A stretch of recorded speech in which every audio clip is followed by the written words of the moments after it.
Welcome friends. கிட்டத்தட்ட 6 வருஷமா விஜய் டிவியில் டெலிகாஸ்ட் ஆகிட்டு இருந்த பாக்யலட்சுமி சீரியலோட ஃபைனல் எபிசோட் தான் இன்னைக்கு பார்க்க போகிறோம். செல்வி கிச்சனில் வேலை பார்த்துட்டு இருக்கிறாங்க. இனியா இப்போ அவங்க வராங்க. நான் ஏதாவது உங்களுக்கு ஹெல்ப் பண்ணட்டுமா ஆண்டி அப்படின்னு கேட்குறாங்க. உங்கள் வீட்டில் நீங்கள் வேலை பார்த்தீங்களா இனியா பாப்பா அப்படின்னு கேட்குறாங்க செல்வி. இப்போ இங்கே மட்டும் ஏன் வேலை பார்க்குறேன்னு வந்து கேட்குறீங்க அப்படின்னு கேட்குறாங்க.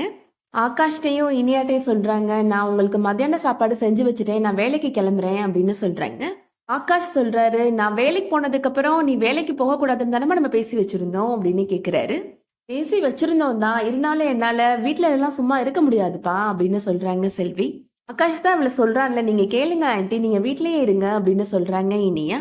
நாங்க உங்களை வீட்டுல இருன்னு சொன்னா உங்களால இருக்க முடியுமா இனியா பாப்பா அப்படின்னு கேக்குறாங்க செல்வி.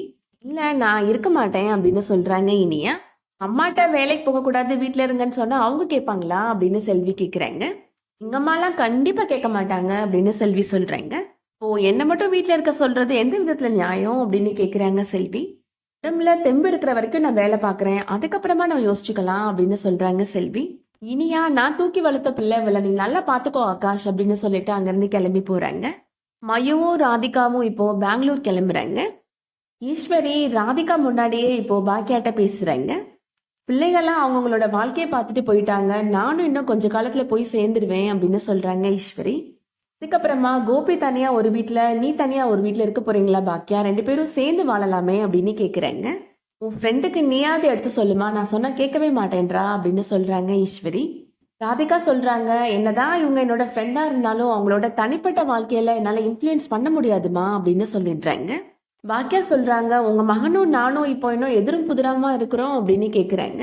அவருக்கு ஏதாவது ஒரு உதவி தேவைப்பட்டுச்சுன்னா நான் முதல்ல போய் நிற்பேன், அதே மாதிரி எனக்கு ஏதாவது பிரச்சனைனா அவர் வந்து நிப்பாரு அப்படின்னு சொல்றாங்க. எங்க 3 பிள்ளைகளோட அம்மா அப்பா அப்படின்ற உறவு மட்டும் எங்களுக்கு போதும், கணவன் மனைவின்ற உறவு எப்பவுமே வேணாம் அப்படின்னு மறுத்துடுறாங்க. கோபி ஈஸ்வரிட்ட சொல்றாரு, எங்களை பத்திலாம் நீ கவலைப்படாதீங்கம்மா, நீங்க எல்லா கடமையும் முடிச்சிட்டீங்க, உங்க வாழ்க்கையை திருப்தியா வாழுங்கம்மா அப்படின்னு சொல்லிடுறாரு. ராதிகாவும் மயுவும் இப்போ கிளம்பி பெங்களூர் போறாங்க. போற வழியில ராதிகா அவங்களோட பழைய நினைவுகள் எல்லாத்தையும் நினைச்சு பாக்குறாங்க. வாழ்க்கையில நான் தனியா நின்னப்ப கோபி எனக்கு துணையா வந்தாரு, ஆனா அது எனக்கு ரொம்ப காலத்துக்கு நீடிக்கல அப்படின்னு யோசிக்கிறேங்க. அதுக்காக நான் கோபி மேல கோபப்படவும் இல்லை, அவரோட சூழ்நிலை அந்த மாதிரி அப்படின்னு யோசிக்கிறேங்க. வாழ்க்கையில ஆரம்பத்துல எப்படி தனியா இருந்தேனோ அதே மாதிரி தான் இப்போ மறுபடியும் ஆயிட்டேன் அப்படின்னு சிந்திக்கிறேங்க.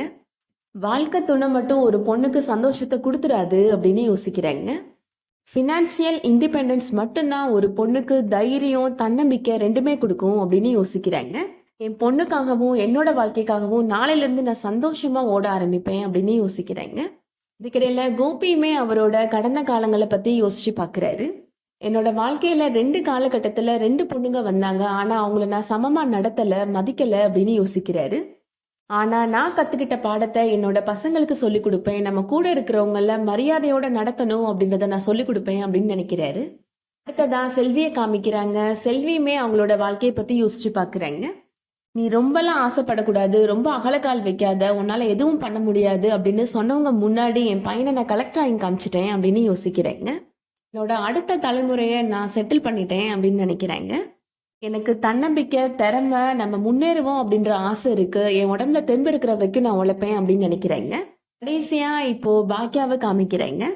நான் 40 வயசு வரைக்கும் எதுக்குமே லாய்க்கு இல்லாத சமையல் மட்டுமே தெரிஞ்ச பாக்கியாவா தான் இருந்தேன் அப்படின்னு நினைக்கிறேங்க.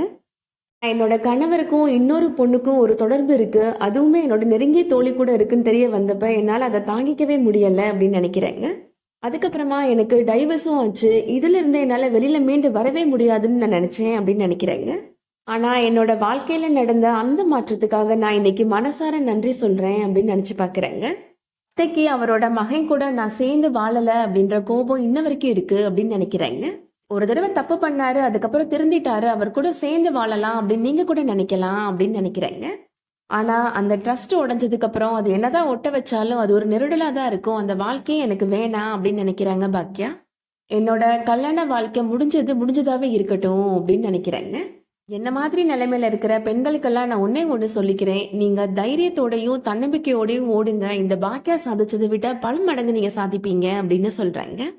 அடுத்ததா பாக்கியா இப்போ அவங்களோட ஈஸ்வரி ரெஸ்டாரண்ட்டுக்கு வர்றாங்க. தன்னம்பிக்கையோட போராடுற ஒவ்வொரு பெண்ணும் பாக்கியலட்சுமி தான் அப்படின்னு எண்டு கார்டு போட்டு இப்போ பாக்கியலட்சுமி முடிச்சிடுறாங்க. இந்த கடைசி எபிசோடு உங்களுக்கு பிடிச்சிருந்துச்சான்றதை கமெண்ட் செக்ஷன்ல பதிவு பண்ணுங்க. அதே மாதிரி சீரியல் அப்டேட்ஸ்க்கு நம்ம சேனலை சப்ஸ்கிரைப் பண்ணிக்கோங்க. தேங்க்ஸ் ஃபார் வாட்சிங்.